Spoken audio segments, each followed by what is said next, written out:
Hello, everybody. It's nice to have you here. We have some big things to announce. Today, at the request of Governor Bill Lee of Tennessee, who's standing with us, as you know, I'm signing a presidential memorandum to establish the Memphis Safe Task Force, and it's very important because of the crime that's going on, not only in Memphis, in many cities, and we're going to take care of all of them, step by step, just like we did in D.C. We have virtually no crime in D.C. right now, and we're going to keep it that way. It's our nation's capital. We're going to keep it that way, or we're going to federalize it if we had to, but we don't have to anymore because it's in such great shape.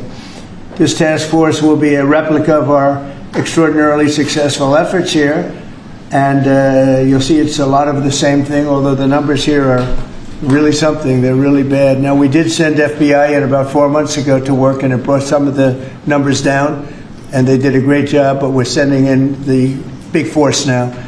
We also sent them into Chicago on a sort of a moderate basis, and we brought down crime a little bit in Chicago, but we're now going to bring it down very big. We're going to be doing Chicago probably next. I was with a great businessman, a man who is involved in all cities through his business, and I say, who do you think should be next after Memphis? And he said, sir, you've got to save Chicago. We're going to wait a little while. But he said, you got to save Chicago. You can't let it go. And this is a very prominent man that everybody knows in this room. Another man in Memphis was saying, Bill, he was saying, very interesting, he's on the board of FedEx. And his hotel is about a block away. And he said, when I walked there, I said, you know, I don't want to do this again. I never want to do it again. And they won't let me walk there. They take them in armored vehicles. They take the board members of FedEx in armored vehicles like a block away to the hotel. This shouldn't be the U.S. This shouldn't be the United States of America. The task force will be a replica, as I said, and it's going to be, I think, equally successful. This is a tremendous success we've had in Washington, I can tell you, and everyone knows it. And people in the White House that work here and other people that I know are calling me and thanking me. They're going out to dinners. They're doing things that they haven't done in years. The effort will include the National Guard as well as the FBI, ATF, DEA, ICE, Homeland Security investigations, and the U.S. Marshals, and more along the prosecutors. We're going to have DOJ led by U.S. Attorney for the Western District of Tennessee, who is here or not here? Is that person here? That person is going to be very busy. So we're going to have U.S. Attorney for the Western District of Tennessee, and most importantly, Pam Bondi's here. She's heading it up, and she's doing an unbelievable job in every respect beyond this. So also worked with some of the members of the team right here on D.C., and we're very proud of that effort. We essentially had the crime down to a very low rate in 12 days, and within another 10 days after that, it was so incredible. And it continues at that level, and we're going to continue. We have to because it's our capital. This team will deploy the full powers of federal law enforcement agencies and enforcement generally to restore public safety and get dangerous career criminals off of our streets. We're going to get them off. In 2024, Memphis had the highest violent crime rate, the highest property crime rate, and the third highest murder rate of any city in the nation. Other than that, they're doing quite well, thank you. A person is 4 times more likely to be murdered in Memphis, Tennessee today than in Mexico City. It's been, and you know Mexico City is not a cakewalk. It's been overrun with carjackings, robberies, shootings, and killings. There were 249 murders, 429 rapes, 5,616 burglaries, and 12,522 violent assaults in just the last little while in 2024 and in pieces of 2025, where it's actually gotten worse until recently when we sent the FBI down to see what the hell is going on. Last month, a vicious thug carjacked an elderly woman parked at the movie theater, dragged her out of the car, and body slammed her into the pavement, where she is still trying to recover. It probably won't be successful. So we're not going to allow this kind of savagery to destroy our society anymore. We're stopping it, doing one by one. We have time, but we want to go quickly. We don't want to lose Chicago. We're going to lose Chicago. We're going to lose places like you go to St. Louis. St. Louis, we're going to lose St. Louis. We're not going to lose. We want to save these places. You're going to lose them. It was the way the man said it. A very high quality man. I said, "Who would you do next?" He said, "Sir, I do Chicago." You don't want to lose Chicago. We're not going to lose Chicago. So we're going to have to go very big, and we're going to go probably. We're thinking about it for next Pam. We were going to hold it off. We're going to do some of the smaller ones, and the truth is, our people are so good. Gaddy, you're doing a great job wherever you may be. We're doing so good that I don't think we need too much practice, right? But we got to go and save our big cities, our great cities. Chicago's a great city, and we're going to make it great again very soon. And I think we can do that. Despite the tremendous size, I think we can do a real job, and we're going to give you the resources that you need. So with that, I'd like to just end by saying we're going to make Memphis safe again, and I'd like to ask Governor Bill Lee to say a few words, and then Pam can talk, and anybody else you'd like to talk to. We'll go through the whole list. We have all day long if we have to, because this is a very important thing. We have to save our country from violent crime. So, Bill? Yes, sir. Mr. President, first of all, thank you. Thank you. Thank you for your commitment for federal resources to the great city of Memphis. And it is a great city, and it has a great history and a great legacy. And we are very hopeful and excited about the prospect of moving that city forward. I've been in office 7 years. I'm tired of crime holding the great city of Memphis back. And I have spoken today with the director of the U.S. Marshals, with the director of the FBI, with General Bondi. We realize that this effort of multi-agencies that will combine the work of the Tennessee Highway Patrol and the local police departments, when we come together, we can make significant change in our city, in the city of Memphis, and that is a powerfully important thing for the state of Tennessee, and I want to say thank you. This will be your proudest moment when we see you in 4 or 5 weeks, maybe sooner. You're going to see numbers that will drop and plummet like you haven't. Just like we did in D.C., they plummeted. Nobody could even believe it. And they're going to plummet. It'll be one of your really proud moments, and you've done a good job too. But this will be maybe your proudest moment. Thank you, sir. Okay? And the director, as the director said, the goal is sustained. Right. Got to keep it. Sustained crime lowering, and that with this effort, I believe we can get there. We can finally get there for that city. Yep, we're going to have it sustained. Long time. And your people are going to get better and better, and your police force has been terrific. They're working with us very much, as you know. Started it, as I said, on a little basis, and we got it down quite a bit, but now we go in for the big march, okay? And Director Patel and his team have done remarkable work so far. As you know, the numbers are great, and this will be one more step in the right direction for Memphis. That's true. Thank you. He's done a very good job. Thank you very much. Pam, please. President Trump, at your directive, we went in, as you all know, to D.C. and took over the city of D.C., working hand in hand with Metro Transit Authority. All of the agencies represented here today got over 2,000 violent offenders, got over 200 guns off the streets of D.C., and D.C. is safe again. And now, Governor, working with you and working with our 2 U.S. senators and all of our agencies working hand in hand, we're going to do everything we can to make Memphis safe again. That was President Trump's directive to us, and it's easy to do when you're working with such great leaders. And Secretary Noem, you have been instrumental in this, and Director Patel has already been into Memphis and gotten so many violent offenders and guns off the street, and that's what started it. And working Stephen and Deputy Attorney General Todd Blanche, thank you. We've all been going nonstop, working hand in hand together, and Gadi Serralta, Terry Cole, and Director Driscoll of ATF wearing 2 hats, and Pete Hegseth with the National Guard, all working hand in hand and being out there for a month. You can't tell who's with what agency but for the t-shirt they're wearing, because everyone's working hand in hand, and that's why we've been so successful. We're going to do that in Memphis, and we're going to get crime off the streets.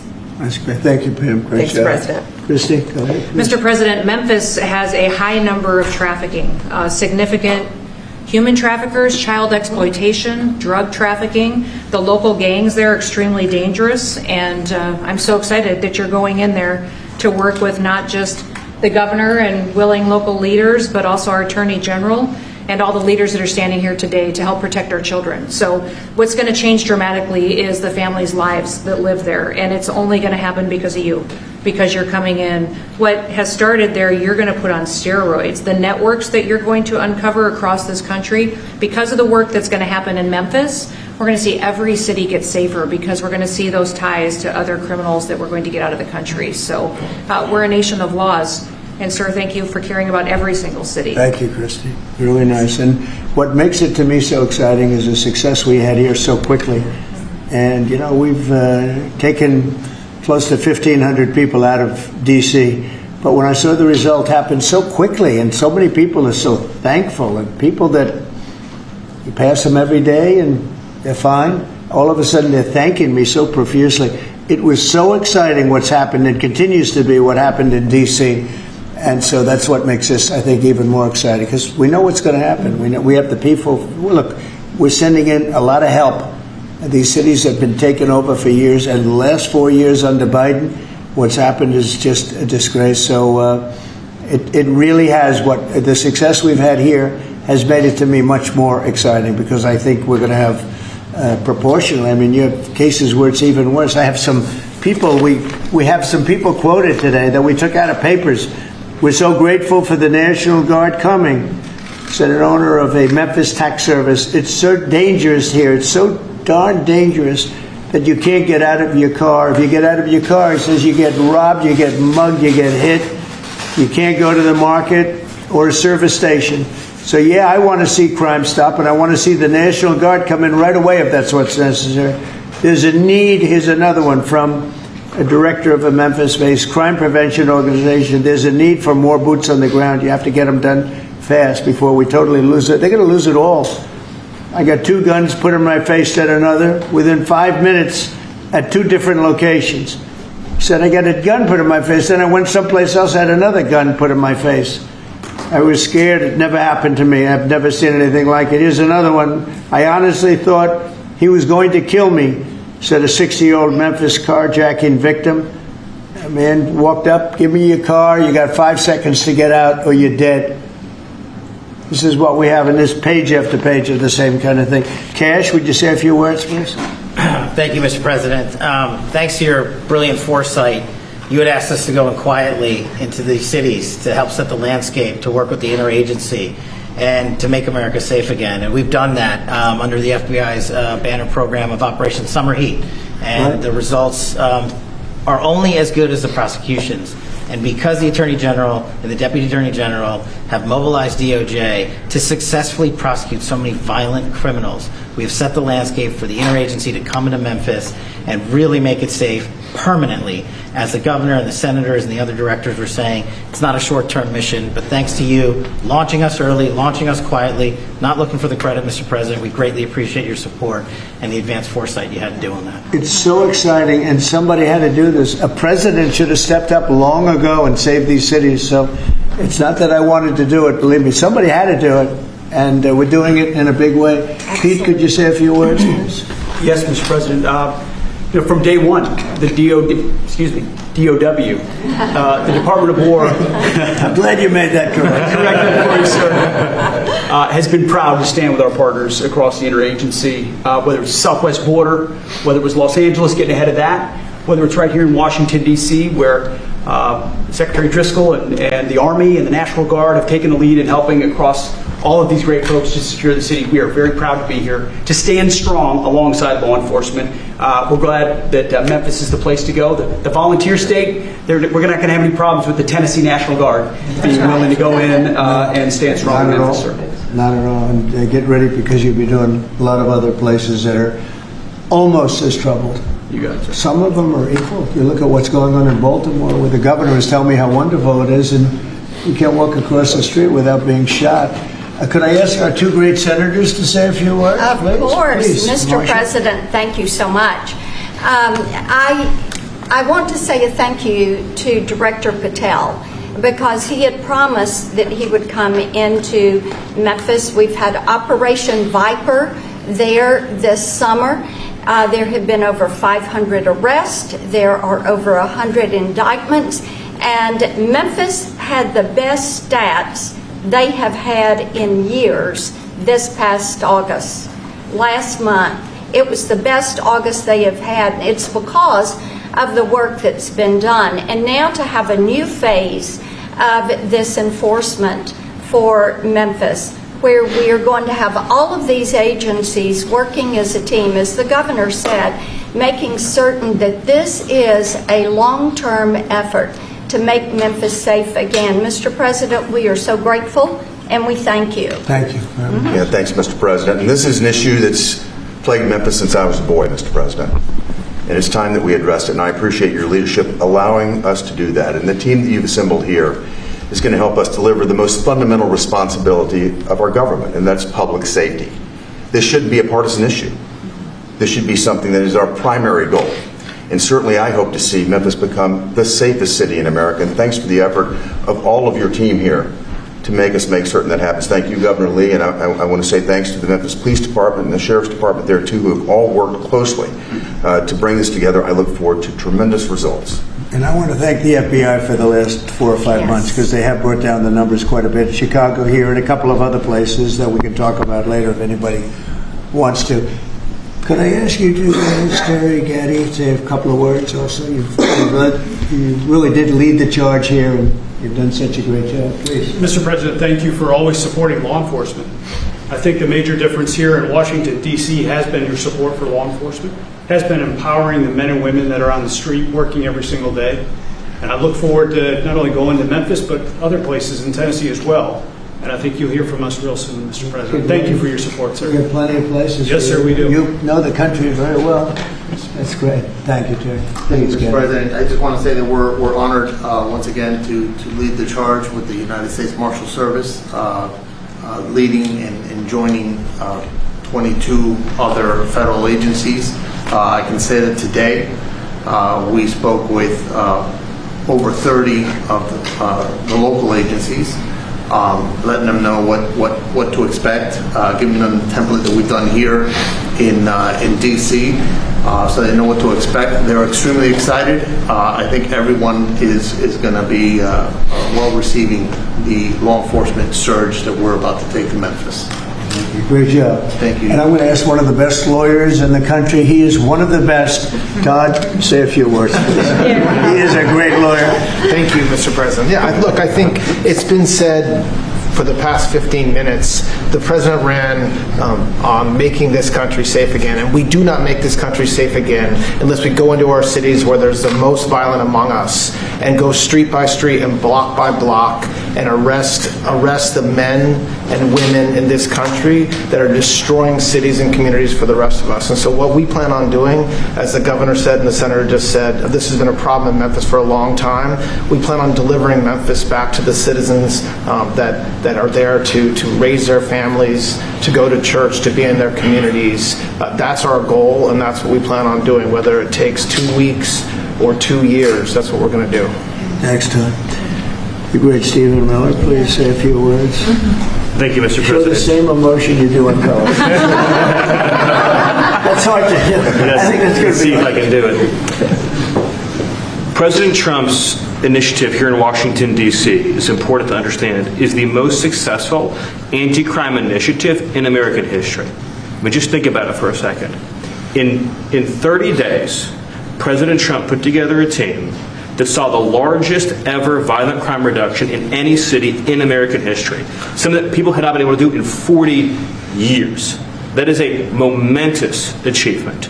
And now the president is going to take that same model to Memphis, and as he said, more cities after that. The team that the president has put together has no equal today or anywhere in American history. I think what's happening here is that what the president has done is made clear. The power of federal law enforcement that was used for the last 4 years to harass and attack conservatives, to harass and attack Christians, to go after law-abiding families. The power of law enforcement under President Trump is going to be used to get all the criminals, all the violent offenders, all the murderers, all the cartels, and all the domestic terrorists off our streets. So whether you're Antifa, whether you're a domestic terrorist, whether you are a violent gang member, a drug trafficker, a trained Irawagwa killer, or anyone else that's threatening our people, President Trump is saying he's going to use his FBI, his DOD, his ATF, his DEA to wipe you out to put you behind bars, to take you off the street, or to apply whatever legal consequences necessary. Mr. President, I'm honored beyond words to be a part of this team under your leadership as you've saved thousands of lives. Thank you very much. Come on over. Let's sign that bill. You want to say anything about our great military real fast? He's won a job. He's doing this guy. Mr. President, so our Army National Guard is honored to be part of this mission. This is their community. A lot of them are from D.C. They're from Tennessee. When you talk to them, when you talk to the actual population out there who interact with them every day, they say it's a blessing to have them as a part of their life. And then for the National Guard getting to have this where they get to improve their communities, where their kids are growing up and they're going to church, and this is where their families are. Many of them, sir, have said this is the honor of their lifetime, so thank you. Look at that nice face, and yet he's a killer. That nice, beautiful face. And he's a total killer. I don't know how you do it. Lotion, sir. Everybody here. All right, here we go.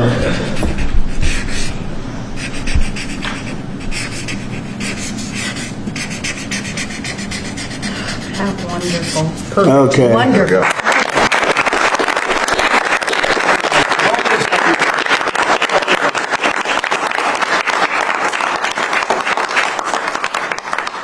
Thank you, Do you have sir. any? Thank you very much. Thank you. Thank you very much. Mr. President. No, thank you very much. Great job.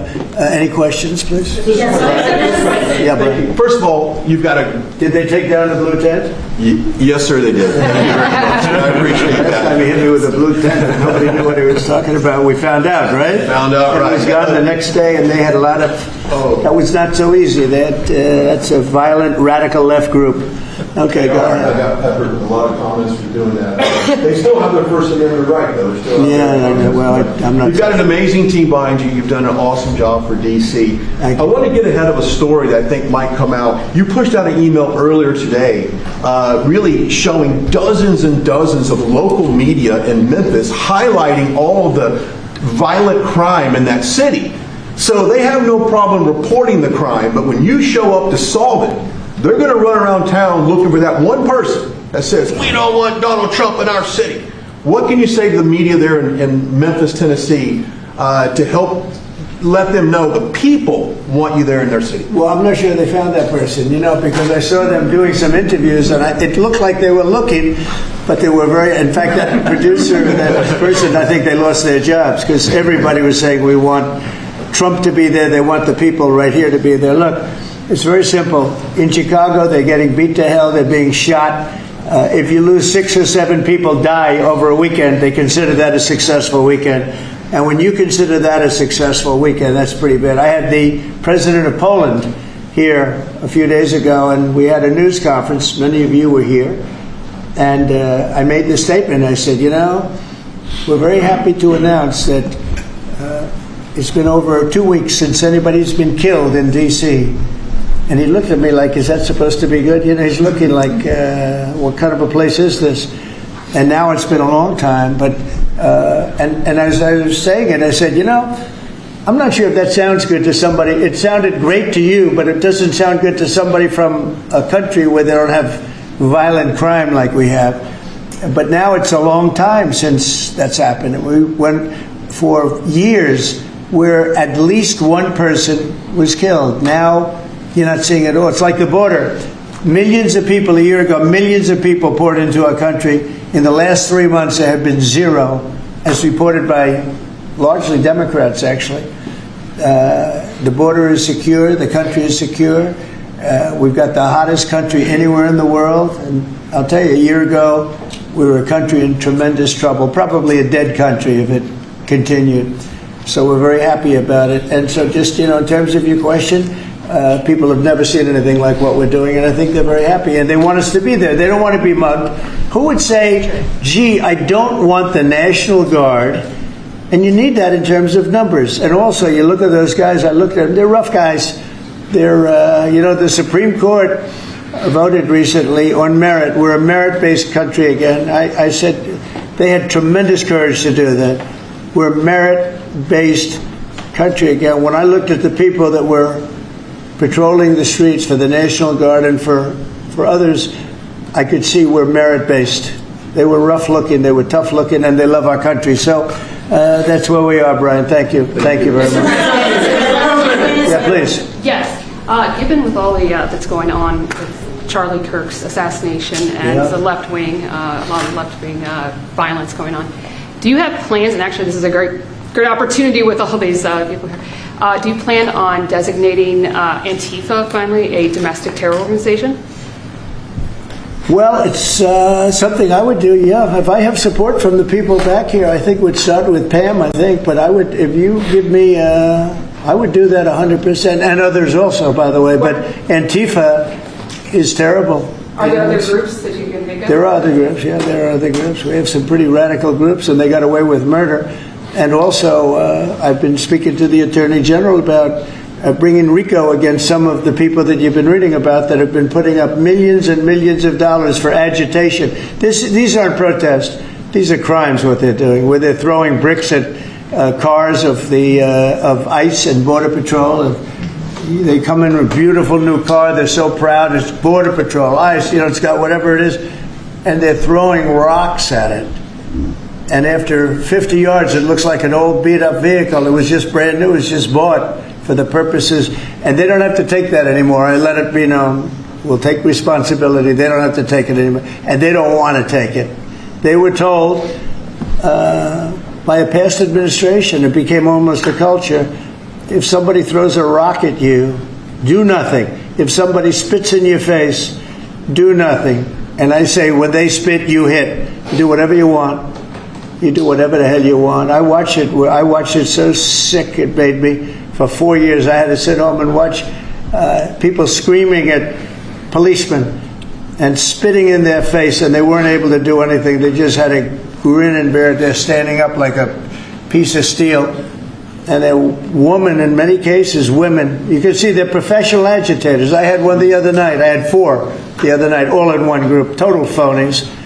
I started to scream when I got into a restaurant, something with Palestine. And I said, well, I'm doing a great job for peace in the Middle East. I should get lots of awards for that, right? With the Abraham Accords and everything else. But a woman just stood up and started screaming. And she got booed out of the place, too. There were a lot of people in the restaurant. I went there to show how safe, and it was safe. I mean, the woman is just a mouthpiece. All she was a paid agitator. And you have a lot of them. And I've asked Pam to look into that in terms of RICO, bringing RICO cases against the criminal RICO, because they should be put in jail. What they're doing to this country is really subversive. Is that Mr. President, can I ask you one on crime and one on Charlie Kirk?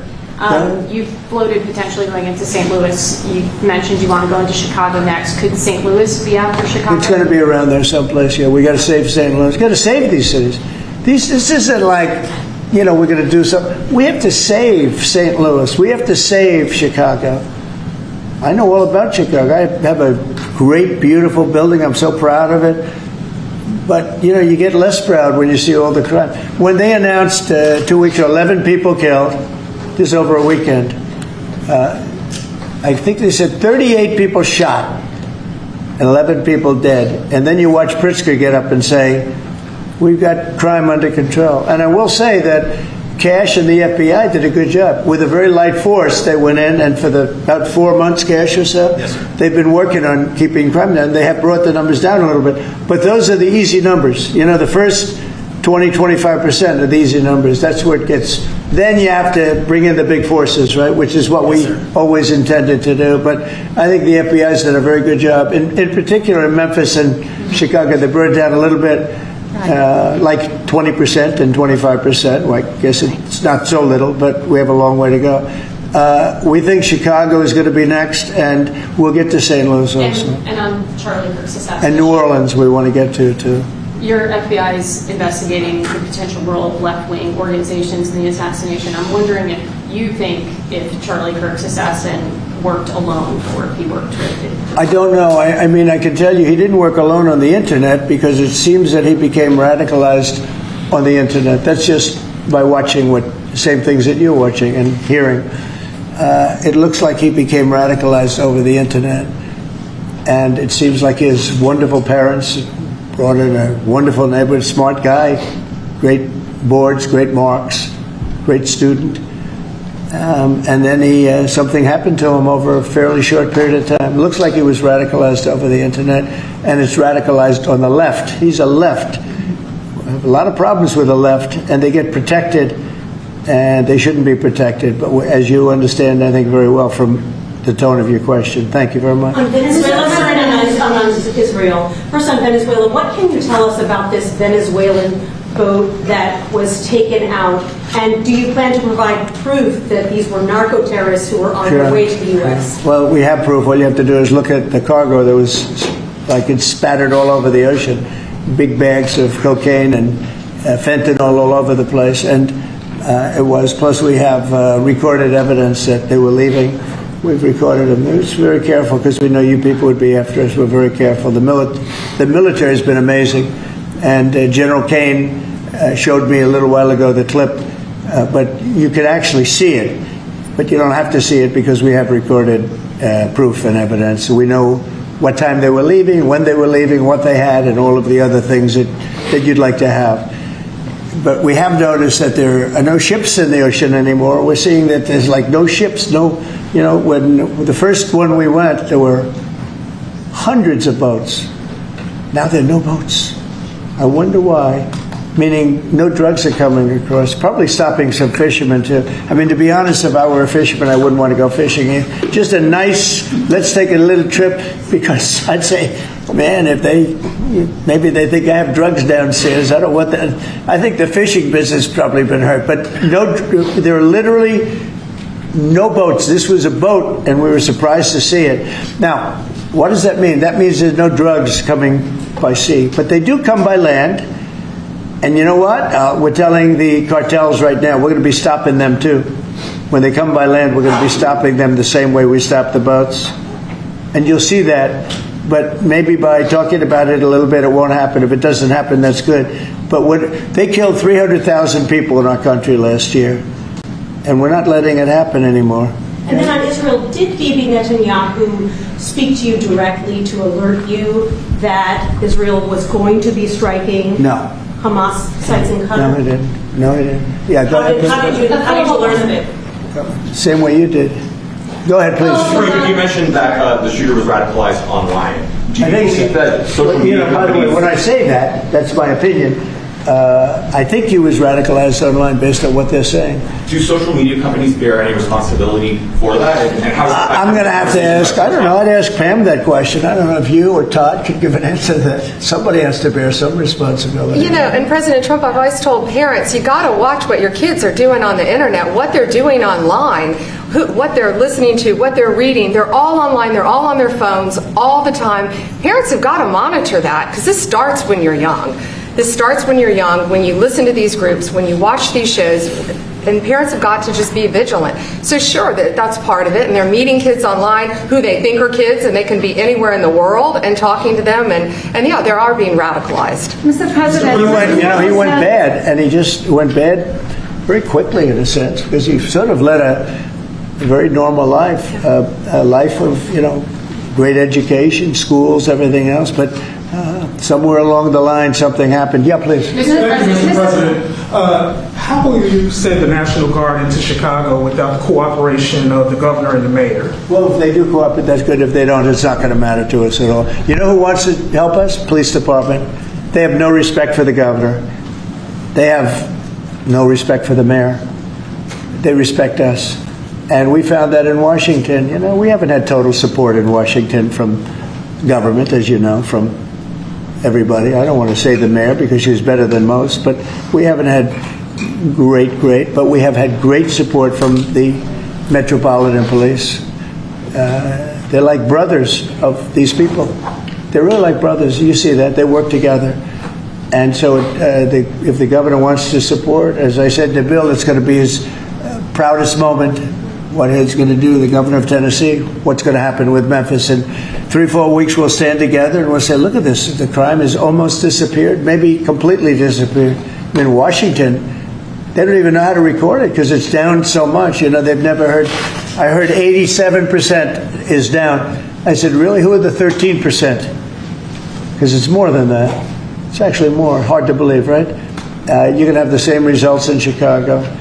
And we hope we have the governor's help, but if we don't, we're doing it without him. And on social media, Mr. President, you had the framework that's been agreed to with TikTok, for example. Will China continue to have a stake in the company, or will it go? Well, we haven't decided that, but it looks to me, and I'm speaking to President Xi on Friday for confirmation of that, and, you know, frankly, more importantly, a big deal. And we've had very good meetings. As you know, we were in Europe, our people, Scott Bessent and Jameson Greer, and others. And it was a very big meeting with China. And, you know, they're treating us with respect. We treat them with respect, too. But it was very successful. And on top of it, we have what could be a very good deal. Don't forget, I've had more people say, could you try and keep TikTok alive? I use TikTok. I mean, I have to admit it. In the election, and look how I did with you. No Republicans come close. I blew everyone away. You know, if you look back, not so long ago, Romney, he got like 7% of the youth. I got like 8 times that amount. I got tremendous numbers of youth. By the way, I want to say, Charlie helped me, and Charlie was the one. Get on TikTok. He used to say to me, "Get on TikTok." Charlie was unbelievable. So. Probably, and I did. I had somebody named TikTok Jack. And he'd put that camera, he said, just a real quick statement, sir, like 10 seconds or less. They didn't like anything over 10 seconds, but it worked. But Charlie is the one that really, and my son Barron also. And I have to say, Don, Eric, the whole group, it's important. And it can maybe even bring us closer to China. We had a very good meeting with China. I was surprised. I didn't expect it to that extent. And I'm going to speak again with President Xi on Friday, and you know, I think that'll confirm things up. Question on Charlie Kirk and crime. On Charlie Kirk, do you plan to speak at the funeral, and what would your message be? Well, I'm going on Sunday. We're taking a whole plane load, and having. I was invited on Saturday, but I said I'd rather save it for Sunday. You know, we're going to have a stadium, and I'll bet that stadium is going to be pretty packed, maybe completely packed. It's going to be big, but I'm going to be at the stadium, and I guess I'll say a few words. I don't know, but I guess I will. But I knew him very well. He was an amazing guy. He was all about young people, getting them started right, and he was. It was like a magnet for young people. They just attracted to him. He loved them, and they attracted to him.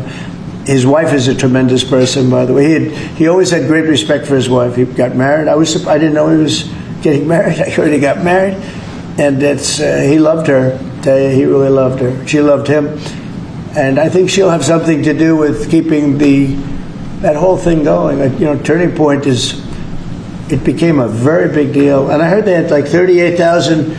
So he wanted to get it up to 20,000 chapters. That's a lot. That would have been a lifetime's work. I heard that over the last 4 days, they have 38,000 people 38,000 chapters at colleges, schools, other places.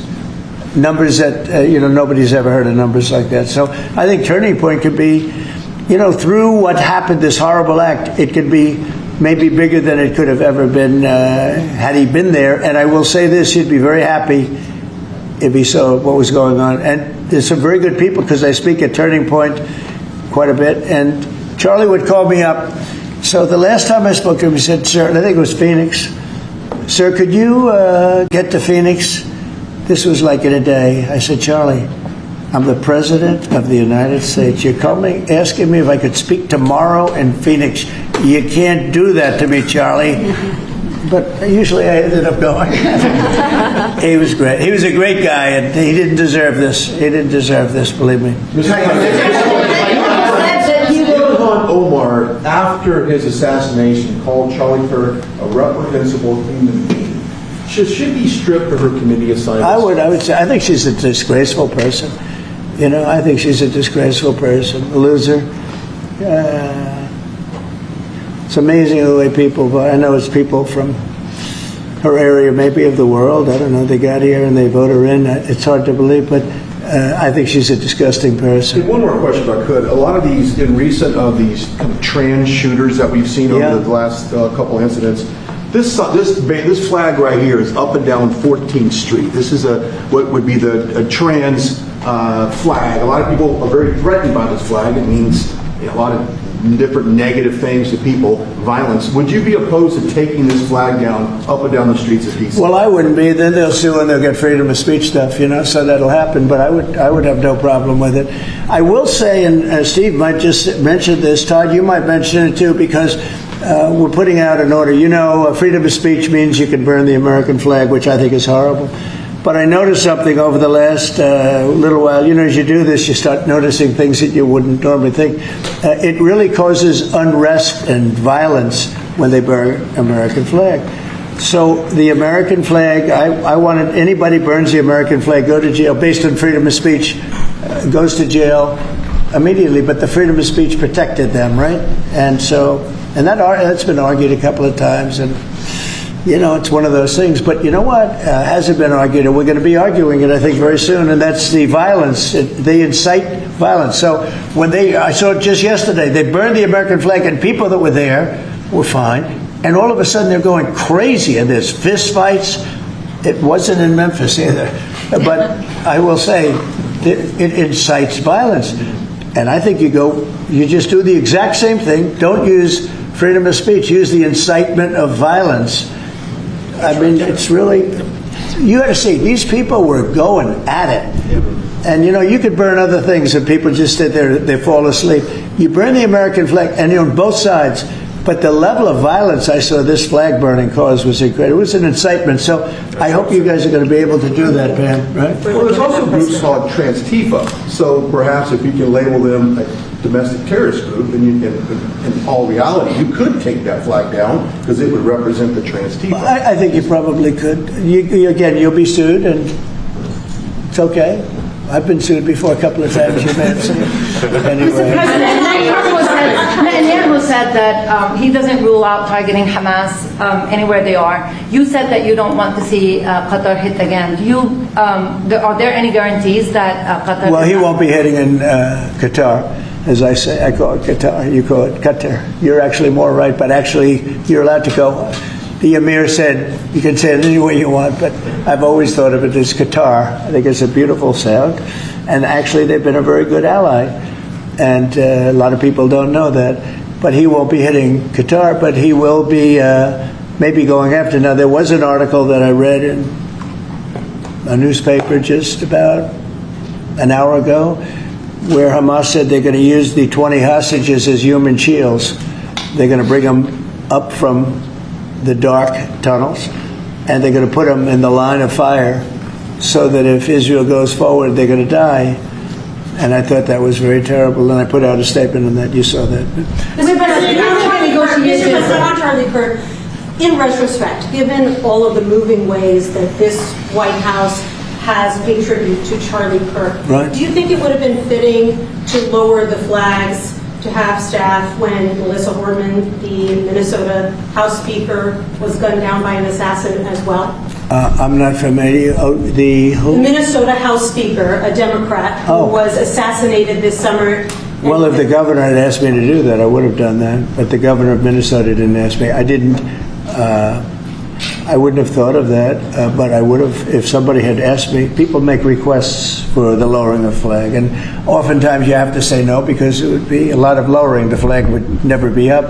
Had the governor of Minnesota asked me to do that, I would have done that gladly. And given the killing of Melissa Hortman, the attack on Paul Pelosi, the attack on Gabby Giffords, the attack on the Pennsylvania governor's mansion, why make the case that violence is only on one side? It seems to be taking... I didn't say it's on one side, but I say the radical left causes tremendous violence, and they seem to do it in a bigger way. But the radical left really is caused a lot of problems for this country. I really think they hate our country. Okay, yeah, please. This may be related to the RICO work that you're doing, and I'd like to confirm. And we are really looking at that seriously. Vice President Vance was speaking with Stephen Miller earlier today about targeting NGOs that they were saying foment violence. Right. Is that? Can you speak more to that? And what NGOs specifically are you looking to target, sir? A number of them. Steve, please. Yeah, so I believe what you're referring to is there are these nonprofit entities that organize, as the President mentioned, attacks on ICE officers, attacks on Border Patrol agents, organized doxing campaigns, which are a violation of federal law. They break off cement and they bring it into riots. They have organized drop points for weapons, organized drop points for gas masks, organized drop points for all the materials necessary to launch a riot. Of course, you saw that during the Black Lives Matter riots as well, too. So there's this whole network of organizations. And I think the key point the President's been making is somebody is paying for all of this. This is not happening for free. And so under the President's direction, the Attorney General is going to find out who is paying for it, and they will now be criminally liable for paying for violence. And, you know, a new thing that I've been seeing a lot of lately, but never saw before, is they're walking in with bricks and rocks and everything. And the FBI or the Border Patrol or ICE or the police are grabbing them and taking them away, and that's great. And then they whip out a hammer, and it's a beautiful hammer. Really, it's nice. You know, this is not a hammer somebody happens up. These are serious hammers, beautiful, brand new hammers, and they start breaking up the concrete sidewalks and the granite curbs in many cases. Granite is hard to cut, you know, it's very hard stone, and they're banging away and handing out pieces of stone. So instead of having it in bags, they're banging the sidewalk, knocking them. You have to see what some of these sidewalks look like when they finish, and especially the curbs, because the granite curbs are very, very expensive, and they're great, and, you know, very hard. They are almost indestructible, but not when it gets pounded on for 20 minutes by some pretty strong guy. And then they hand out big chunks of stone so that people can throw them at the police and people can drop them off bridges into car windows. No, we have a long way to go, and we're going to make it all good. We're going to make it really safe. This country is going to be safe. We've got almost 3.5 years. Think of that, 3.5 years. It's a long time. It goes quickly. But at the end of that time, I hope one of the many things we can say is that we made our cities safe again. Thank you very much, everybody. Thank you, President. Thank you, President. Thank you very much. Thank you. TV, we're done.